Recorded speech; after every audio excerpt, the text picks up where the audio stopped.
This is a real event. It is a story etched in salt and fog, a maritime ghost story whose ink is the cold, black water of the Atlantic itself. It concerns a ship, a brigantine of 282 tons, found sailing perfectly, yet utterly alone, a vessel in full command of the wind but with no master at the helm. On board, everything was in its place, a haunting tableau of lives interrupted mid-motion. The cargo was untouched, the crew's belongings were dry and orderly, and in the galley, the food was still warm. But the 10 souls who belonged to this world, the captain, his wife, his young daughter, and 7 experienced crewmen had vanished from the face of the earth, leaving behind only a question that has echoed for over a century. What happened on the Mary Celeste? The story begins not with a disappearance, but with a departure. On November 7, 1872, the Mary Celeste slipped its moorings at Staten Island, New York, and pointed its bow towards the open sea. Its destination was Genoa, Italy, and its hold was filled with 1,701 barrels of raw American alcohol, a volatile but valuable cargo. The ship was commanded by Captain Benjamin Spooner Briggs, a man of impeccable reputation. He was known as a teetotaler, a devout Christian, and a thoroughly competent seaman. He was not a man given to rash decisions or flights of fancy. Accompanying him was his wife, Sarah Elizabeth Briggs, and their 2-year-old daughter, Sophia Matilda. It was to be the child's first ocean voyage. 7 other men comprised the crew, all of them experienced sailors, mostly Germans of good standing. There was nothing to suggest this voyage would be anything other than routine. Captain Briggs was proud of his ship. The Mary Celeste had a troubled history under a different name, the Amazon, having been involved in several mishaps, but under Briggs's command, she had been refitted and was considered a sound and seaworthy vessel. As the ship sailed past the coast, leaving the familiar lights of America behind, there was no premonition of disaster, no sense of an ending. For the 10 people aboard, it was simply the start of a long journey. Almost a month later, on the afternoon of December 4, 1872, another ship, the Canadian brigantine Dei Grazia, was slicing through the Atlantic, approximately 400 miles east of the Azores. Its captain, David Morehouse, knew Captain Briggs personally. They had even dined together in New York before their respective departures. Through his spyglass, Captain Morehouse spotted a vessel several miles ahead.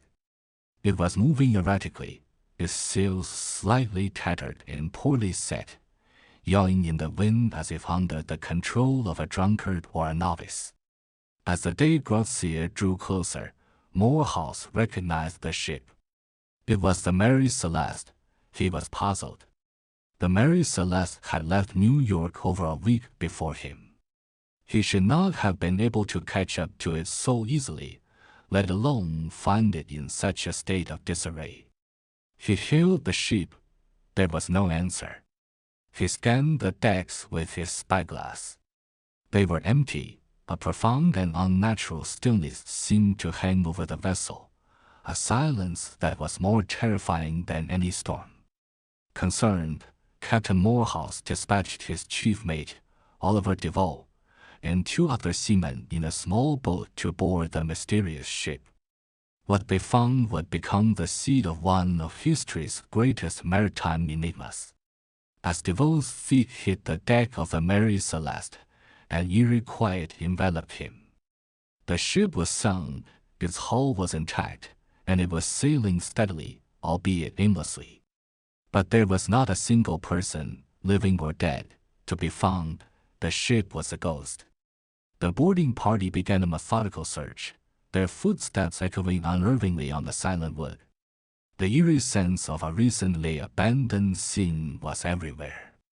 In the crew's quarters, their sea chests were neatly packed, their oilskin boots and pipes laid out as if they expected to return at any moment. There were no signs of a struggle, no bloodstains, no splintered wood to suggest a violent mutiny or a pirate attack. The ship's cargo of industrial alcohol was almost entirely untouched. Only 9 barrels in the hold were found to be empty. These were made of red oak, a more porous wood than the white oak of the other barrels, suggesting they may have simply leaked. Robbery was clearly not the motive. The crew's money and valuables were still in their chests. The ship's sextant and chronometer, essential navigational tools, were missing, suggesting a deliberate and orderly evacuation. The ship's single lifeboat, a small yawl, was also gone. This was a crucial clue, pointing towards the idea that the crew had abandoned their vessel. But why? Why would 10 people, including a seasoned captain with his family, abandon a perfectly seaworthy ship in the middle of the vast, unforgiving Atlantic? The mystery deepened with every step the search party took. The ship's logbook was found in the mate's cabin. The last entry was dated at 8 a.m. On November 25th, 9 days before the ship was discovered. It recorded the ship's position as being just off the Azores island of Santa Maria, nearly 400 miles from where the De Gracia had found it. The entry was routine, noting the weather and location, with nothing to suggest any alarm or distress. On a slate in the cabin, a note recorded that the ship had reached the island of Street Mary at 8点 that morning. Everything seemed normal, yet the most chilling discoveries were those that spoke of domestic life frozen in time. In the captain's cabin, they found his wife's sewing machine with a piece of child's clothing still under the needle. A small melodeon, a type of organ, was in its place, its sheet music open. Toys were scattered on the cabin floor, remnants of a toddler's play. It was as if a phantom hand had simply plucked the family from their daily routine. The most sensational detail, one that would cement the legend of the Mary Celeste in the public imagination, was found in the galley. Some of the earliest, most breathless accounts, the kind whispered in dockside taverns and printed in speculative newspaper columns, claimed that the boarding party found the meal laid out on the mess table, the plates of food and cups of coffee still warm. This detail, though likely an embellishment that grew with each retelling, captured the essence of the mystery, the sudden, inexplicable nature of the disappearance. While official records from the subsequent inquiry do not mention warm food, they do confirm that provisions were plentiful.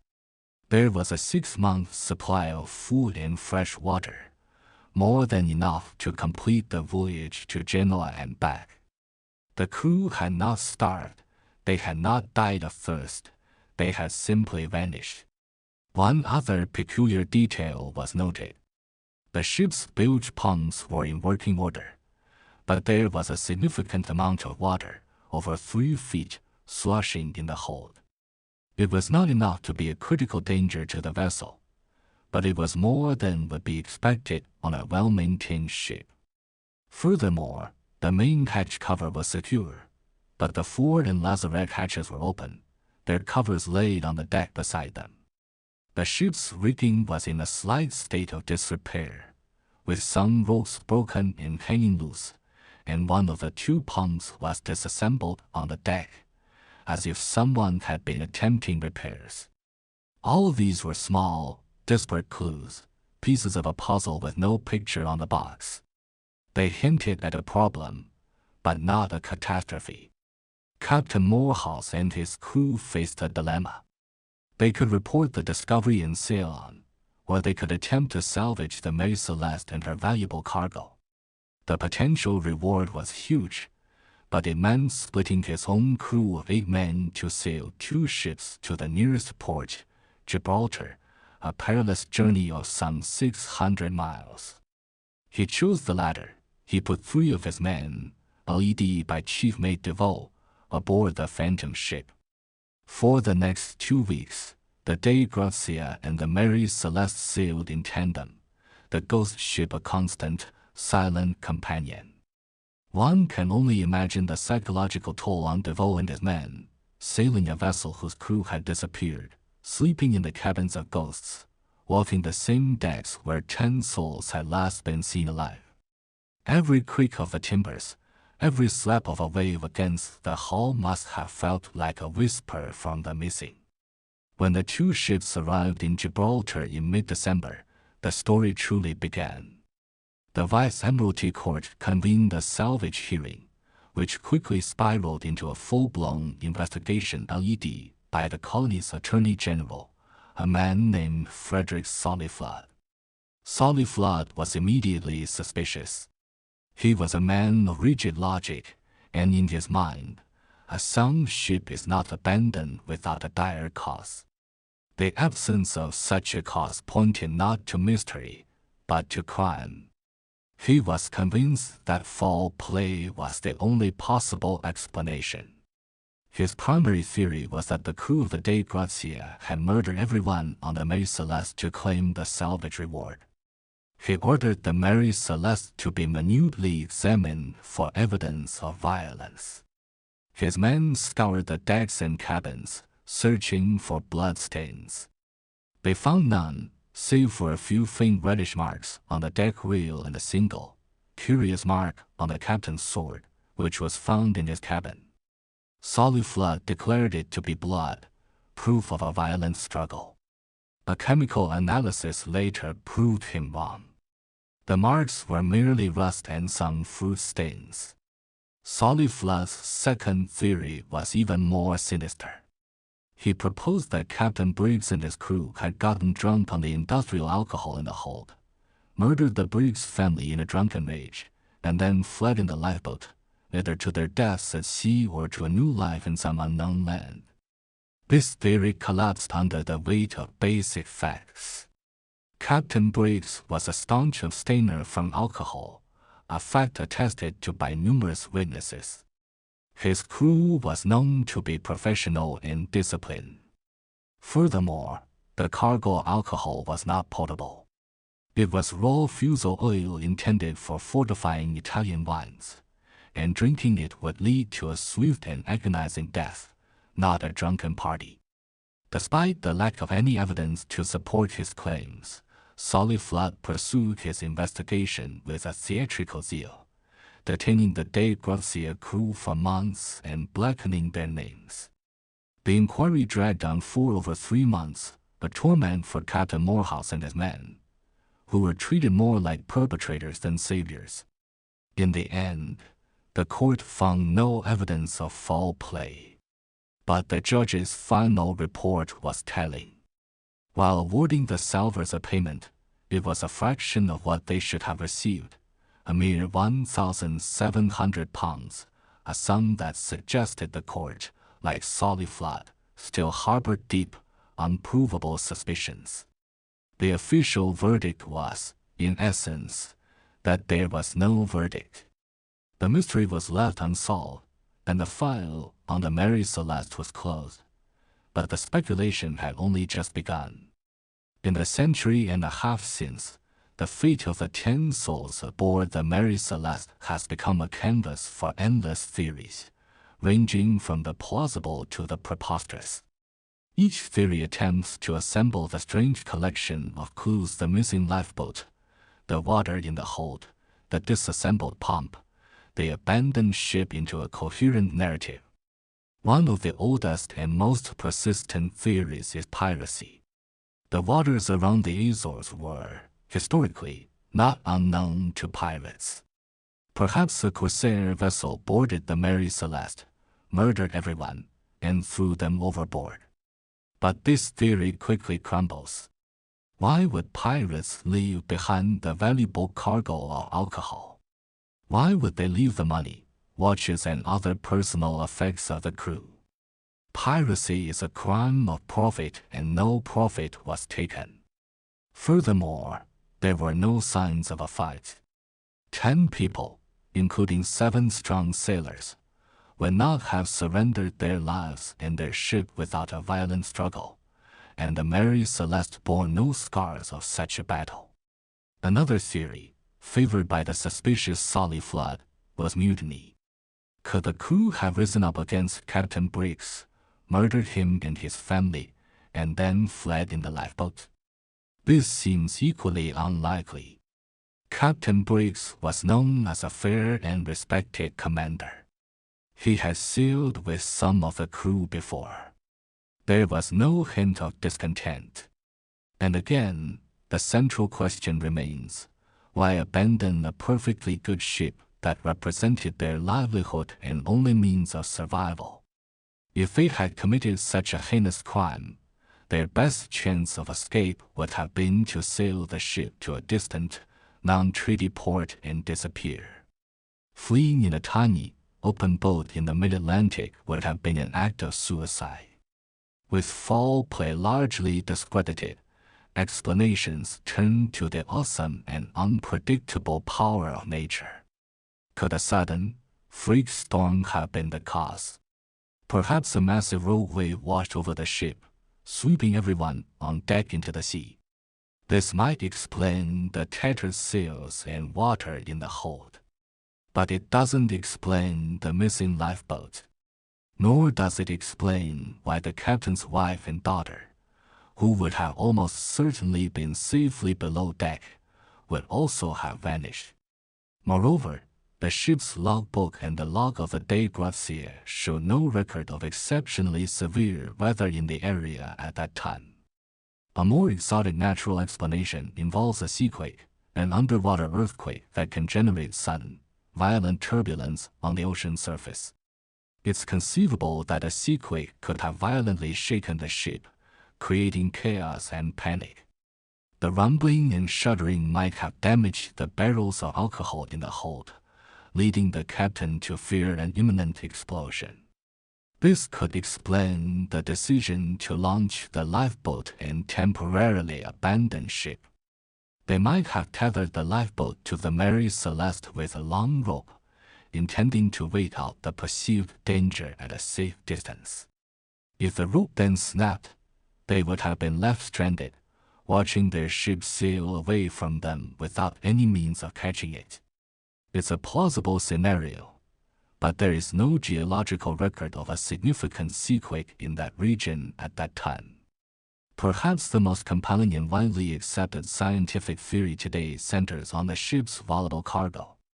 The 1,701 barrels of alcohol were a potential bomb waiting to go off. 9 of the barrels were found empty. The theory goes that temperature changes during the voyage caused some of the alcohol to vaporize, building up immense pressure within the sealed hold. Captain Briggs, perhaps noticing the leaking barrels or hearing the ominous rumbling from below, may have ordered the main hatch open to inspect the cargo. This act could have caused a dramatic change in pressure, resulting in a spectacular but contained vapor explosion.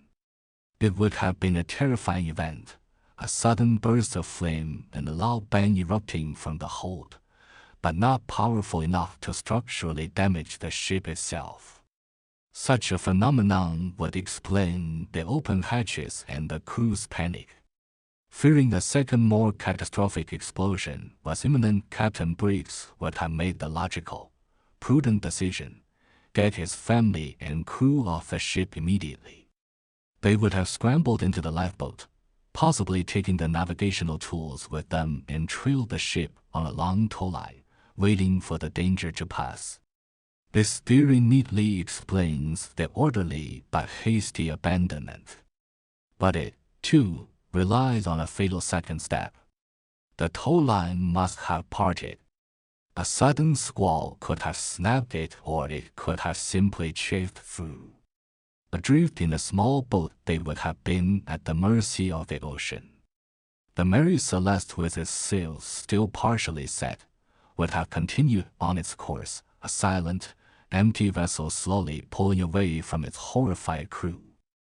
They would have watched their only hope for survival disappear over the horizon, leaving them to their grim fate: starvation, dehydration, or capsizing in the unforgiving waves. This theory is logically consistent with most of the evidence and requires no great leap of faith. It paints a picture not of malice or monsters, but of a simple tragic miscalculation compounded by a stroke of terrible luck. A scientific experiment conducted in 2006 for a television documentary reconstructed the scenario, showing that a methanol vapor explosion could indeed create a dramatic but non-destructive pressure wave, lending significant credence to this hypothesis. Yet for all its logical appeal, the alcohol vapor theory cannot silence the whispers of the supernatural that have always clung to the story of the Mary Celeste. The ship was found in a region that would later be loosely defined as the northern edge of the Bermuda Triangle, a name that has become synonymous with inexplicable disappearances. For those inclined to believe in forces beyond human understanding, the Mary Celeste is Exhibit A. Was the crew abducted by aliens? The idea seems absurd, a product of modern science fiction, yet it offers a simple, if unbelievable, answer to how 10 people could vanish without a trace from a sealed environment. Others turn to the ancient legends of the sea. Could the ship have been attacked by a giant squid or some other unknown leviathan of the deep? The author Arthur Conan Doyle, in a famous short story based on the Mary Celeste mystery, imagined the ship being taken over by a vengeful former slave. While fictional, his story illustrates the powerful pull the event has on the imagination, inviting writers and thinkers to fill the vacuum of fact with a specter of horror. Perhaps the ship simply sailed into a hole in the ocean, a portal to another dimension. A place where the laws of physics as we know them cease to apply. These are not theories in a scientific sense. They are modern myths, born from a deep-seated human fear of the unknown. They persist because they offer a sense of wonder and terror that a mundane explanation, however logical, can never provide. They transform a maritime accident into a cosmic horror story. The fate of the 10 people is a void. Captain Benjamin Briggs, his wife Sarah, and their daughter Sophia, along with mates Albert Richardson and Andrew Gilling, cook Edward Head, and Seaman Volkert and Buzz Lorenzen, Arian Martins, and Gottlieb Godskol, were never seen again. No bodies were ever recovered. No wreckage of the lifeboat was ever found.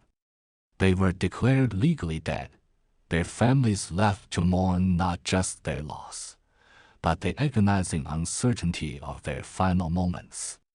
Did they suffer? Were they afraid? Did they watch the Mary Celeste sail away, a speck on the horizon, knowing their fate was sealed? These questions have no answers. The ship itself seemed cursed to carry the memory of its missing crew.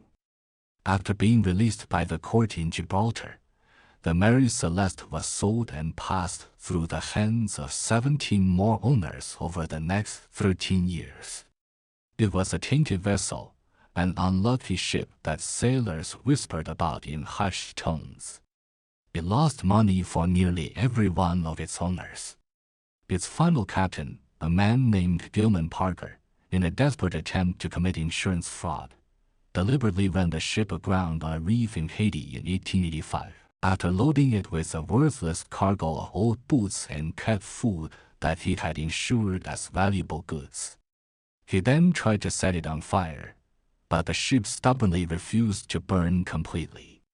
It sank slowly, ingloriously, a final, pathetic end for a vessel of such legendary stature. The insurance fraud was discovered, and Parker's reputation was destroyed, a final act of retribution from the ghost ship.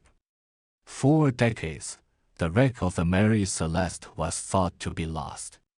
But in 2001, a team of marine archaeologists, guided by the historical records of the fraud case, claimed to have found the ship's remains on the Rochelize reef off the coast of Haiti. The sunken timbers offer no new clues to the original mystery, but they served as a physical gravestone for the ship and its story. Yet the story does not truly end there. It ends where it began, in the middle of the Atlantic Ocean, on a quiet afternoon in December 1872. It ends on the empty deck of a ship sailing perfectly, its sails catching the wind, its rudder true. It ends in the captain's cabin, with a sewing needle paused mid-stitch and toys on the floor. It ends with the haunting, apocryphal image of a warm meal on a table, a feast for ghosts who would never arrive. All the theories, all the investigations, all the science cannot fully extinguish the chilling simplicity of the facts. A ship was found, but its people were gone. They stepped out of their lives and into a legend, leaving behind an impenetrable silence.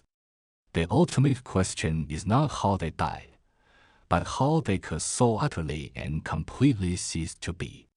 To this day, sailors crossing that lonely stretch of ocean sometimes report a strange feeling, a sudden chill in the air, the sense of being watched from a ship that isn't there.